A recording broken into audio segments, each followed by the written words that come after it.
올 1년 동안 우리의 온 성도님들이 일어나 빛을 발하는 믿음의 귀한 하나님의 종들이 되시기를 주님의 이름으로 간절히 축복합니다.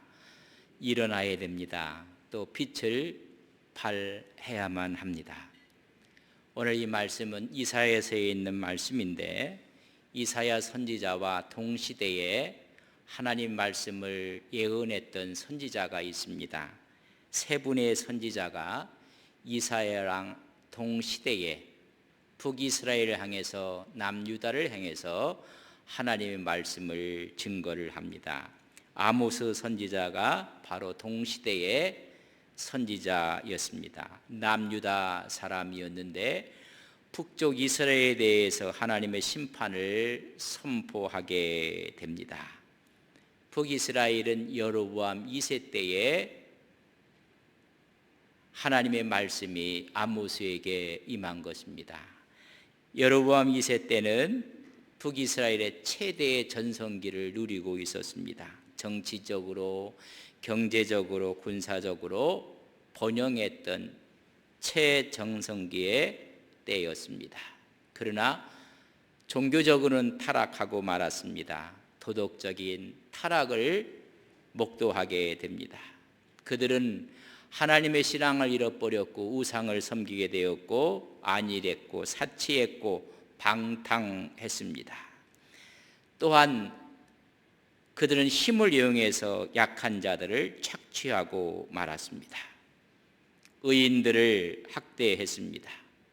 더 깊게 뿌리내린 것이 하나님을 잃어버리고 우상 숭배를 하고 말았습니다. 그렇기 때문에 공법이, 하나님의 정의가 없어졌던 시대였습니다. 그래서 아모스 5장 24절에 보면 오직 정의를 물같이 공의를 마르지 않는 강같이 흐리게 할지어다. 공의와 정의가 다 땅에 떨어졌던 시대였습니다. 호세아도 마찬가지입니다. 북이스라엘에 대해서 하나님 말씀을 예언한 사람입니다. 우상 숭배로 인해서 여호와의 신앙을 잃어버리고 말았습니다. 하나님의 심판을 선언하고 있습니다. 그럼에도 불구하고 하나님의 사랑을 전하고 있는 것이 호세아입니다. 호세아에게 부정한 여인 고멜을 아내로 삼으라고 이야기합니다. 아내로 삼았지만은 다른 남편에게 눈을 또한 마음을 빼앗기고 말았던 고멜을 다시 몸값을 주고 사설에도 사랑하라고 이야기를 합니다. 끝까지 사랑하고 끝까지 용납하는 하나님의 사랑의 모습을 전해주고 있습니다. 그러나 그들이 여호와를 알지 못했던 소치였습니다. 종교적으로 타락하고 도덕적으로 타락한 북이스라엘에 대한 하나님의 메시지였습니다. 그래서 호세아 6장 3절에 보면 그러므로 우리가 여호와를 알자, 힘써 여호와를 알자. 그의 나타나심은 새벽빛같이 어김없나니 비와 같이 땅을 적시는 늦은 비와 같이 우리에게 임하시리라. 여호와를 알자. 마지막까지 사랑하시는 하나님의 이 사랑의 언어를 고멜이라는 여인을 통해서 호세아가 전해주고 있습니다. 또 한 선지자는 미가 선지자였습니다. 미가 선지자는 북이스라엘과 남유다에 임박한 하나님의 심판을 경고하고 있습니다. 죄악을 책망하고 심판을 경고하고 한 걸음 더 나아가 회복을 말씀하고 있는 것입니다. 하나님이 원하시는 것이 무엇인지 깨달아 알라고 미가서는 외치고 있습니다. 미가서 6장 8절에 보면 사람아 주께서 선한 것이 무엇임을 내게 보이셨나니 여호와께서 내게 구하시는 것은 오직 정의를 행하며 인자를 사랑하며 겸손하게 내 하나님과 함께 행하는 것이 아니냐. 오히려 그들이 정의와 인자함과 겸손을 잃어버린 그들에게 하나님께서 책망하시고 오히려 회복의 역사를 말씀하고 있는 것입니다. 그럼에도 불구하고 북쪽은 아수르에게 주전 721년에 멸망하고 맙니다. 남쪽은 바벨론에 의해서 주전 586년에 멸망하고 말았습니다. 이런 어두운 시절에 함께 하나님 말씀을 증거했던 아모스, 호세아, 미가와 함께 이사야서가 있는 것입니다. 이사야는 여호와는 구원이시다라는 뜻을 갖고 있습니다. 그래서 이 여호수아를 보면 심판에 대해서 경고하고 있는 것이 1장에서부터 39장의 말씀입니다. 40장에서 66장까지는 그들을 위로하고 소망과 희망의 메시지를 주는 것입니다. 그래서 전체 이사야 66장을 이렇게 이해를 하시면 됩니다. 구약이 39권입니다. 1장부터 39장까지는 하나님의 경고와 심판에 대한 말씀입니다. 40장에서부터 66장까지 27장은 여러분 신약이 27권입니다. 그래서 39권, 27권 합하면 66권. 그래서 성경은 전체가 66권입니다. 그래서 이사야 일부를 39장까지의 심판의 말씀이라면 40장에서부터 66장까지는 위로하시고 소망을 주는 하나님의 말씀입니다. 이것을 1장부터 39장까지는 아모스의 아들 이사야의 말씀이라고 이야기를 합니다. 그것을 우리는 제1 이사야라 이야기합니다. 제2 이사야는 40장부터 55장까지 바벨론에 있었던 익명의 선지자에 의해서 기록되었다고 합니다. 신학서적을 보면 제1 이사야, 제2 이사야, 제3 이사야는 오늘 본문에 있는 말씀과 함께 포함돼서 56장부터 66장까지는 바벨론 포로 기간이 다 끝나고 그들이 돌아오게 됩니다.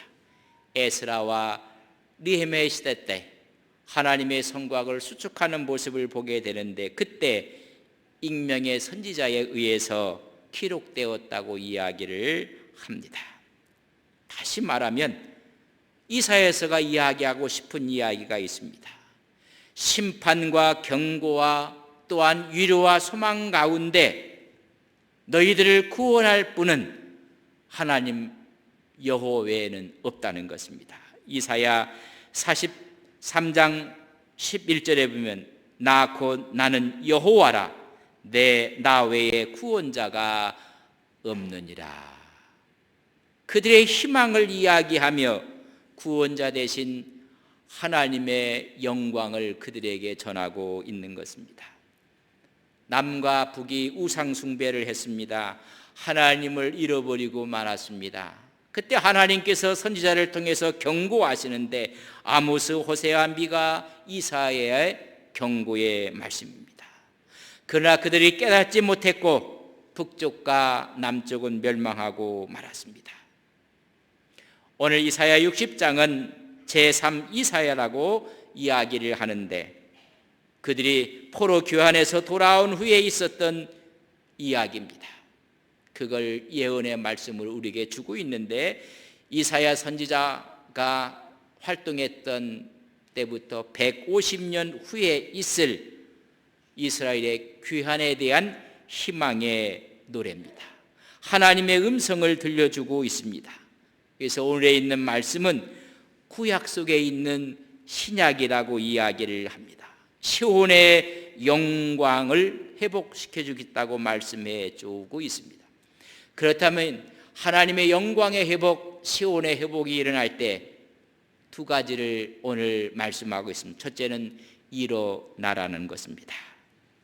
이사야 60장 1절에 보면 일어나라 빛을 발하라 이는 내 빛이 이르렀고 여호와의 영광이 내 위에 임하였음이니라. 하나님의 영광이 임한다는 것입니다. 일어나라는 것입니다.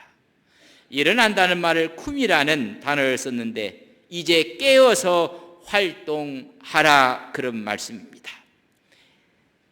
이사야 52장 1절에 보면 시온이여 깰지어다 내 힘을 낼지어다 거룩한 성 예루살렘이여 내 아름다운 옷을 입을지어다. 깨어나라고 말씀하고 있습니다.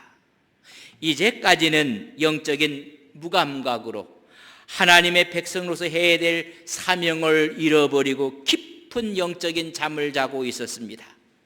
이제 일어나라는 것입니다. 하나님의 영광이 임하고 있다는 것입니다. 일어나라. 2022년 두 번째 주일을 맞이하시는 우리 온 성도님들, 성령께서 우리에게 말씀하시는 언어로 일어나라 라는 말씀이 여러분 심령 가운데 들려지시기를 주의 이름으로 간절히 축복합니다.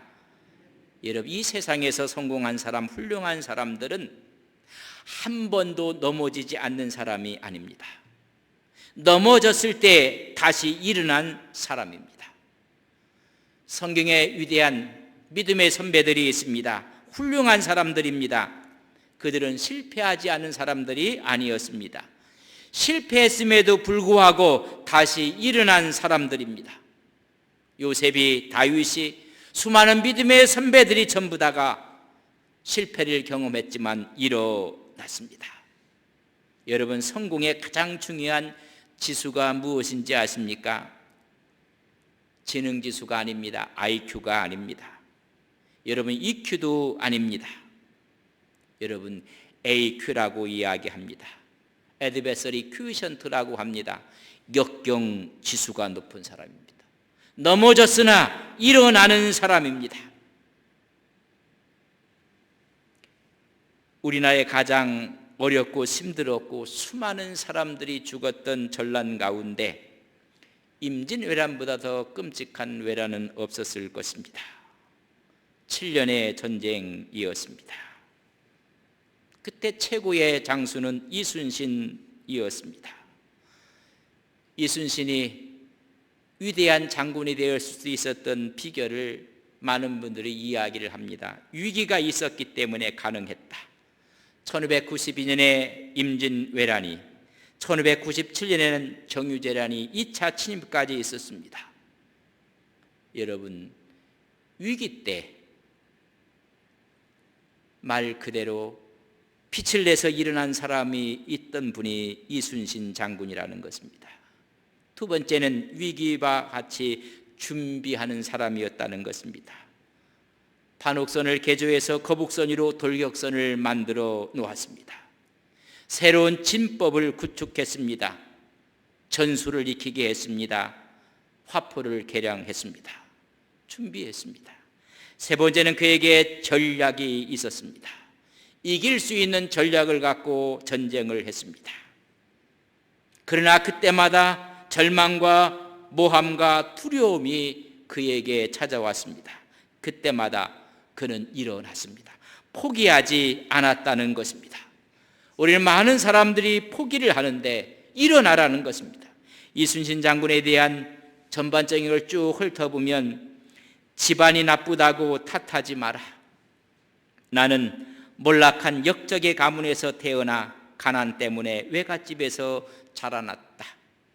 집안 때문에 포기하지 않았다는 것입니다. 머리가 나쁘다고 말하지 마라. 나는 첫 시험에서 낙방하고 32의 늦은 나이에 겨우 과거에 급제했다. 내 머리가 우둔하다고 포기하지 말라는 것입니다. 좋은 주의가 아니라고 불평하지 말라. 나는 14년 동안 변방 오지에 말단 수비장구로 돌아다녔다. 여러분, 주의가 높은 주의가 아니라고 불평하고 포기하지 말라는 것입니다. 윗사람의 지시라 어쩔 수 없다고 말하지 말라. 나는 불의한 직속상관들에게 불화로 몇 차례나 파면과 불이익을 받아왔다. 여러분, 오히려 윗사람의 잘못된 지시로 인해서 포기하지 말라는 것입니다. 몸이 약하다고 고민하지 말라. 나는 평생 동안 고질적인 위장병과 전염병의 고통을 받으며 살아왔다. 여러분, 아무리 질병이 있어도 포기하지 말라는 것입니다. 기회가 주어지지 않았다고 불평하지 말라. 나는 적군의 침입으로 나라가 위태로워진 후 47의 제독이 되었다. 여러분, 수많은 기회를 다 놓쳤다고 불평하지 말라는 것입니다. 조직에 지원이 없다고 실망하지 말라. 나는 스스로 논밭을 갈아 군자금을 마련했고 23번 싸워 23번 이겼다. 나의 지원자가 없고 백그라운드가 없다고 포기하지 말라는 것입니다. 윗사람이 알아주지 않는다고 불만 갖지 말라. 나는 끊임없는 임금의 오해와 의심으로 모든 공을 빼앗긴 채 옥살이를 해야 했다. 그럼에도 불구하고 포기하지 않고 일어났다는 것입니다. 자본이 없다고 절망하지 말라. 나는 빈손으로 돌아와 전쟁터에서 12척의 낡은 배로 137척의 배를 무찔렀다. 여러분, 모든 것이 없다고 포기하지 말고 일어나라는 것입니다. 죽음이 두렵다고 말하지 말라. 나는 적들이 물러가는 마지막 전투에서 스스로 죽음을 택했노라. 여러분, 우리는 두려워하지 말고 오히려 일어나라고 말씀해 주고 있습니다. 3번이나 파직되었고 2번이나 백의종군했습니다. 그러나 그는 포기하지 않고 일어났습니다. 2차 세계대전을 승리로 이끈 영국의 처칠 수상이 있습니다.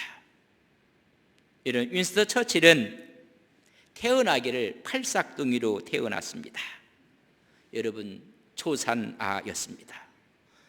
초등학교 다닐 때 선생님으로부터 제일 멍청한 아이라는 평을 받았습니다. 그의 학적부에는 희망이 없는 아이라고 학적부에 기록되어 있습니다. 그가 중학교 시절에는 그의 국어에 있던 영어에서 낙제 점수로 인해서 3년간 유급을 당하고 말았습니다. 그의 꿈은 캠브리지 옥스퍼드 대학에 입학하고 싶었지만 실력이 못돼서 육군사관학교에 입학했습니다. 그랬던 그가 영국 수상이 되었고 제2차 세계대전의 승리를 이끈 지도자가 되었습니다.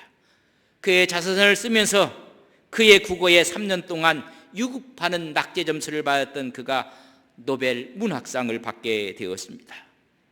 세계대전의 영웅이었습니다.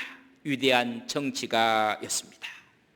그가 그의 모교였던 해로 고등학교 졸업식에 연설자로 서게 되었습니다. 학생들도 거기에 모여있던 학부모들도 그의 연설에 귀를 기울이고 있었을 때 그의 연설은 길지 않았습니다. Never give up. 절대로 포기하지 마십시오. Never, never, never, never give up. 절대 포기하지 마십시오. 그의 마지막도 Never give up. 절대로 포기하지 마십시오. 간결했던 그의 연설이었지만 지금도 전 세계가 기억하고 있는 Never give up. 절대 포기하지 마십시오. 일어나라는 것입니다. 이스라엘 백성들은 모든 것이 황무해졌습니다. 그러나 일어나라고 말씀하고 있는 것입니다. 다시 일어나셔야 합니다. 우리는 코로나19로 인해서 너무나 많은 아픔과 고통과 상처를 입은 자영업자들이 있습니다. 포기하지 마시고 일어나셔야 됩니다. 시험에도 우리는 좋은 성적을 얻지 못할 수도 있습니다. 포기하면 안 됩니다. 결혼을 앞두고 있는 자녀들도 결혼을 포기하면 안 됩니다. 가정을 이룬 가정 외에도 아이를 갖는 출산을 포기하면 아니 되는 것입니다. 우리는 신앙을 가진 우리의 믿음을 결코 포기할 수가 없습니다. 포기하지 말라고 말씀하고 있는 것입니다. 잠언 24장 16절에 보면 대저 의인은 7번 넘어질지라도 다시 일어나려니와 악인은 재앙으로 말미암아 엎드려지느니라. 여러분, 의인은 7번 넘어지면 다시 또 8번째 일어나는 것입니다. 오늘 이 말씀은 가장 암흑기, 소망과 희망이 사라진 시대에 하나님은 하나님의 종을 통해서 우리에게 말씀하고 있는 것입니다. 일어나라는 것입니다.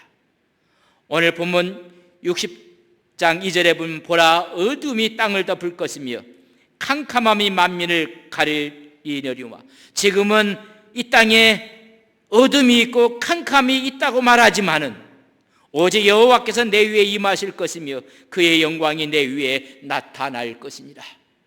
지금은 어둠이 있고 지금은 모든 것이 캄캄하지만 하나님의 영광이 임할 것인 것을 말씀해 주고 있습니다. 그때 이사야는 이런 환상의 말씀을 주는 것입니다. 64장 4절에 보면 내 눈을 들어 사방을 보라 무리가 다 모여 내게로 오느니라. 내 아들들은 먼 곳에서 오겠고 내 딸들은 안겨올 것이니라. 황폐했던 곳으로 다 돌아오게 될 것인 것을 말씀하고 있는 것입니다. 이스라엘을 위로하시는 하나님의 말씀입니다. 포기하지 말고 일어서라는 것입니다.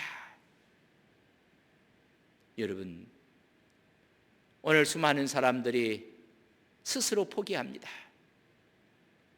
급기야는 생명까지 포기하는 분들도 있습니다. 여러분, 포기하지 말라는 것입니다. 이렇게 일어날 수 있는 힘의 원천이 어디 있는가? 시대마다 힘의 원천은 다르게 표현합니다. 여러분, 지금은 제4차 산업혁명 시대에 살고 있을 때 진정한 힘이 무엇인가? 무한한 변화의 연속입니다. 원시 시대에는 물리적인 힘이 힘의 원천이었습니다. 농경 시대에는 수많은 사람의 인력과 경험이 힘의 원천이었습니다. 산업기술 시대에는 기술이 힘의 원천입니다. 인터넷 시대에는 정보가 힘의 원천입니다. 이제는 4차, 5차 산업혁명 시대에는 수많은 변화가 힘의 원천으로 다가오게 될 것입니다. 그러나 어떤 시대를 불문하고 우리의 힘의 원천은 하나님인 것을 우리는 믿습니다. 시편 18편 1편에 보면 나의 힘이신 여호와여 내가 주를 사랑하나이다. 이사야 40장 31절에 보면 오직 여호와를 앙망하는 자는 새 힘을 얻으리니 우리의 힘의 원천은 하나님이십니다. 하나님의 영광이 다가오고 있다고 오늘 말씀하고 있습니다. 그렇기 때문에 일어나라는 것입니다. 두 번째 말씀하고 있습니다. 빛을 발하라 라는 하나님의 음성입니다. 60장 1절 상반절에 일어나라. 일어났으면 빛을 발하라. 이는 내 빛이 이르렀다고 말씀해 주고 있습니다. 빛을 발하라는 이 말은 이제 의를 행하라는 말씀입니다. 여호와의 영광을 드러내라는 하나님의 말씀입니다. 여호와의 구원의 날이 임하였으므로 이제 하나님의 백성들은 하나님의 백성답게 의를 행하며 하나님의 영광을 드러내라고 말씀해 주고 있습니다. 이제까지는 이스라엘 백성들은 빛을 발할 수가 없었습니다. 하나님의 백성이었지만은 하나님을 잃어버리고 어둠과 캄캄한 가운데 있었습니다. 캄캄한 가운데 그들은 행했습니다. 이사야 59장 9절에 보면 그러므로 정의가 우리에게 멀고 공의가 우리에게 미치지 못한즉 우리가 빛을 바라나 어둠뿐이요 밝은 것을 바라나 캄캄한 가운데서 행함으로 이제까지 그들은 하나님을 잃어버리고 빛을 발할 수 없는 오히려 어둠과 캄캄한 가운데 행했다고 말씀해 주고 있습니다. 그러나 이제 여호와의 빛이 임했다는 것입니다. 여호와의 빛을 발하라고 말씀해 주고 있습니다. 여러분, 하나님의 영광의 빛이 왔다는 것입니다. 하나님은 발광체이십니다. 스스로 빛을 내십니다. 하나님을 떠났던 이스라엘 백성들이 이제 하나님을 바라보라는 것입니다. 빛을 바라본 사람은 이제 빛을 반사할 수가 있는 것입니다. 하나님이 영원한 발광체지만 우리는 그 빛을 받아 이 세상에 비치는 반사체라는 것입니다. 태양이 낮에 빛을 발하고 있습니다. 밤이 되면 달이 빛을 발하고 있는데 달은 스스로 빛을 낼 수가 없습니다. 태양의 빛을 받아서 여러분 빛을 내는 것입니다. 여호와의 영광이 다가왔다는 것입니다. 우리는 그 빛을 발할 수 있다고 말씀해 주고 있습니다. 하나님의 영광이 임하는 것입니다. 이 말씀을 성경 66권 전체의 의미를 통해서 우리는 이렇게 해석하며 이렇게 볼 수가 있습니다. 빛은 예수 그리스도이십니다. 그 그리스도 되신 주님께서 이 땅에 임하셨습니다. 그렇기 때문에 일어나서 빛을 발하라고 말씀해 주고 있는 것입니다. 그 빛을 받은 사람들은 그 빛을 발할 수가 있다는 것을 말씀해 주는 것입니다. 이사야 시대 때 그 빛을 잃어버리고 말았습니다. 우리가 살고 있는 오늘 이 시대에도 그 빛을 잃어버리고 말았습니다. 오히려 어둠 가운데, 캄캄한 가운데 행하고 있는 우리의 모습은 아닌가 곰곰이 생각해 봐야 합니다. 빛은 있었으나 그 빛을 잃어버려 캄캄해졌습니다. 예수 그리스도가 이 땅에 오심으로 우리에게 빛으로 오셨건만 오늘 그 빛을 잃어버리고 우리 스스로가 캄캄한 가운데 있지는 아니합니까? 이것을 요한복음은 이렇게 이야기를 해주고 있습니다. 요한복음 1장 5절에 보면 빛이 어둠의 빛이 돼 어둠이 깨닫지 못하더라. 빛은 하나님의 영광의 빛이 왔습니다. 예수 그리스도의 복음의 빛이 왔습니다. 그러나 그 빛을 비춰주고 있지 못하고 있다는 것이 우리의 아픔입니다. 그 빛을 비춰주지 못하기 때문에 우리가 정죄받고 심판받는 것입니다. 요한복음 3장 19절에 보면 그 정죄는 이것이니 곧 빛이 세상에 왔으되 사람들이 자기 행위가 악함으로 빛보다 어둠을 더 사랑한 것이니라. 이사야 시대에 여호와 하나님의 신앙이 있었지만 그들이 악하기 때문에 빛 대신 하나님을 멀리하고 어둠의 일을 더 사랑했다는 이야기인 것입니다. 오늘도 빛 대신 주님께서 이 땅에 오셨지만은 어둠을 더 사랑하고 있다는 것입니다. 빛이 좋은 것인지를 다 알고 있습니다. 그러나 좋은 빛을 사랑하는 것이 아니라 어둠을 더 사랑하고 있다는 것입니다. 하나님이 없는 것처럼 악행이 이루어지고 있다는 것입니다.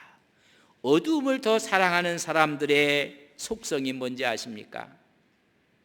어둠을 사랑하는 사람들은 자기가 행하는 모든 것이 어둡다고 인정하지 않는 것입니다. 어둡게 보지 않습니다. 밝게 봅니다. 미화시키고 정당화시킵니다. 그것이 의처럼 정당화시키는 것입니다. 이것이 세상 권력과 결탁한 논리요 방편인 것을 우리는 알게 됩니다. 왜냐하면 빛은 어두움과 타협할 수가 없습니다. 요한일서 1장 5절에 보면 우리가 그에게 듣고 너희에게 전하는 소식은 이것이니 곧 하나님은 빛이시니라. 그에게는 어둠이 조금도 없으시다는 것이니라. 어두움 속에 빛이 있을 수가 없습니다. 여러분, 빛 속에 어둠이 조금도 있을 수가 없습니다. 그러나 어두움은 어둡다고 보지 않습니다. 밝게 보는 것입니다. 빛이라 가정하고 그것이 편법이며 그것이 탈법인 것입니다. 그래서 로마서에 보면 바울은 이야기하고 있습니다. 로마서 13장 12절에 보면 밤이 깊고 낮이 가까웠으니 그러므로 우리가 어둠의 일을 벗고 빛의 갑옷을 입자. 여러분, 어둠의 일을 벗어버리고 빛의 갑옷을 입자는 것입니다. 여러분, 이것이 개혁입니다. 장로교회를 리포먼드 처치라고 합니다. 개혁하는 교회입니다. 여러분, 개혁이 무엇입니까? 진리를 말하는 것이 개혁입니다. 루터의 95개 논주는 성경의 진리를 말한 것입니다. 오늘 진리를 말하지 않는 것입니다. 우리나라의 크리스찬 인구를 구성 비율을 보면 여러분, 국회의 크리스찬 프로테이지가 여러분 30%가 넘는다고 합니다. 3분의 1이 여러분 크리스찬입니다. 사회 계층 가운데 방송, 언론, 교육, 사회 각양각층에 여러분 크리스찬의 프로테이지가 20%에서 30%라고 이야기를 합니다.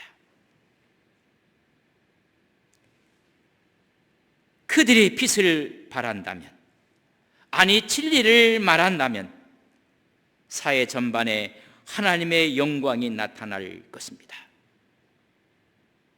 수많은 교회들이 있습니다. 교회들이 진리를 말한다면, 하나님의 뜻을 밝힌다면 여러분, 우리는 교회에 대해서 더 아름다운 모습의 영광으로 드러나야 마땅할 것입니다. 그러나 빛이 비추지 않기 때문에 문제입니다.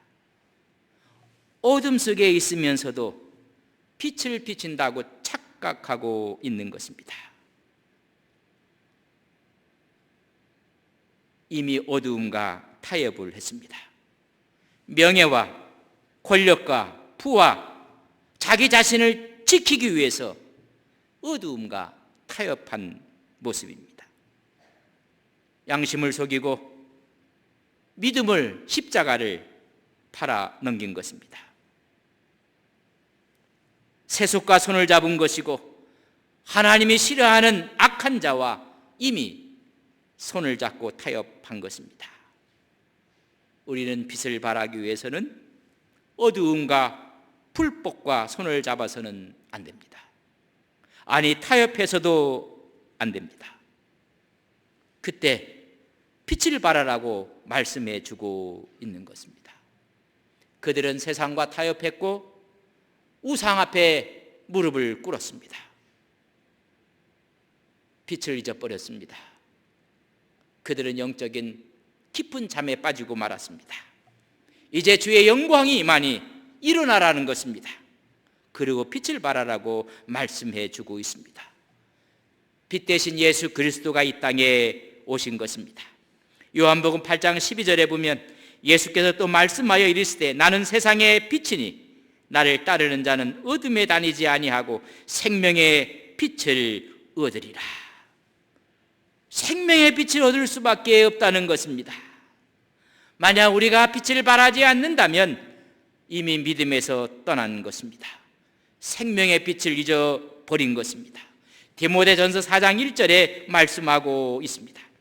그러나 성령이 밝히 말씀하시기를 후일에 어떤 사람이 믿음에서 떠나 미혹하는 영과 귀신의 가르침을 따르리라 하셨느니라. 전부 다 미혹하는 영을, 오히려 귀신의 가르침을 따르고 있다고 말씀해 주고 있습니다. 우리는 하나님을 믿는 백성들입니다. 하나님의 자녀요 빛의 자녀들입니다. 그래서 에베소서 5장 8절에 보면 너희가 전에는 어둠이더니 이제는 주 안에서 빛이라, 빛의 자녀들처럼 행하라고 말씀해 주고 있습니다. 오늘 새해 두 번째 주일을 우리가 맞이했습니다. 여러분, 새해 첫 번째 주일날 설교 제목을 기억하십니까? 한 주간 됐습니다. 여호와를 찾는 자. 여호와를 찾는 자는 일어납니다. 여호와를 찾는 자는 빛을 발하는 것입니다. 하나님을 찾는 자는 일어나라는 것입니다. 회복을 이야기합니다. 포기하지 말라는 것입니다. 베데스다 묵가가 은혜의 장소였습니다. 그때 38년 된 병자가 있습니다. 우리 주님께서 말씀할 때 요한복음 5장 8절에 보면 너희가 전에는, 요한복음 5장 8절에 예수께서 이르시되 일어나 내 자리를 들고 걸어가라. 일어나라고 말씀을 했습니다. 내가 낫고자 하느냐? 일어나라는 것입니다. 베드로도 마찬가지입니다. 사도행전 3장 6절에 보면 베드로가 이르되 은과 금은 내게 없거니와 내게 있는 이것을 내게 주노니 나사렛 예수 그리스도의 이름으로 일어나라고 말씀합니다. 여러분, 일어나야 됩니다. 여러분, 포기하면 안 됩니다. 아무리 어렵고 힘들어도 여러분 일어나라고 말씀합니다. 두 번째는 빛을 발하는 것은 사명을 이야기하는 것입니다. 마태복음 5장 14절에 보면 너희는 세상의 빛이라. 빛의 사명을 말하는 것입니다. 하나님의 영광을 드러내라는 것입니다. 하나님의 영광을 우리는 드러내야 됩니다. 그래서 우리 모두가 하나님의 영광을 드러내는 전도지입니다. 여러분, 우리 얼굴은 전도지입니다. 말씀 축제 때 말씀을 드렸습니다. 얼굴의 미모가 아니라 표정이 더 중요하다고 했습니다. 여러분, 우리가 그 표정으로 빛을 발하야 되는 것입니다. 그 사람의 몸매보다 그 사람의 태도가 더 중요하다고 했습니다. 여러분, 태도에서 하나님의 빛을 발하는 것입니다. 실력보다 더 중요한 건 매력이라고 했습니다. 여러분, 매력을 통해서 하나님의 영광을 드러내는 것입니다. 그래서 우리는 걱정보다는 긍정을 하셔야 됩니다. 여러분, 긍정보다는 희망을 이야기해야 됩니다. 여러분, 희망보다는 믿음을 말하셔야 됩니다. 믿음으로 하나님의 영광을 일어나 드러내시는 우리 온 성도님들이 되시기를 주님의 이름으로 간절히 축복합니다. 다 함께